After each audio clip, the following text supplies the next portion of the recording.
Mba nisterany vola sy ny teti-bola izay ihany fitsirihana tafiditra feno ao anatin'ny asa andavanandro ny fohy be ny etra ny fitsirihana tanterahana any anivon'ireo mpamongady eny amin'ireo tsena manerana ny nosy araka ny nambarany ministry ny vola sy ny teti-bola androany tanjona ny alana amin'ny gaboraraka sy ny fanjakana tandalana araka ny toromarika efa napetraky ny filohan'ny repoblika fanazavana ary. Izy zany ny fiheverana fa hoe nandritra izay goragora tanatao fotoana be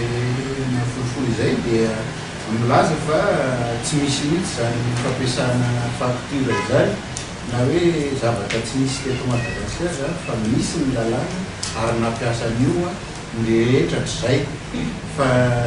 le vaovao ngamba mety tsy nampiasa mihitsy fa ny efa teo aloha dia lasa mikisaka anakany noho ny fisian'le faninanana tsy manaraka ny lalàna zany na le hoe concurrence déloyale zany dia mikisaka anakany ihany koa le fa nanaraka ny lalàna zay ary ny tena marina koa dia zao hoe matony misy zavatra amidy eny an-tsena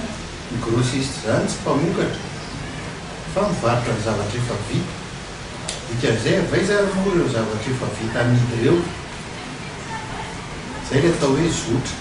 na io zavatra efa vita avy any andafo no entina makety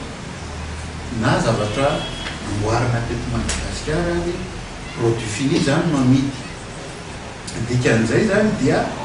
misy fiaviany reny misy taratasy ny viany daholo le famokarana rehetrarehetra reny dia zay zotra zay zany no arahamaso amin'izao fotoana izao satria le atao hoe vente sans facture zany dia manjary miteraka zay faninanana tsy ara-drariny zay.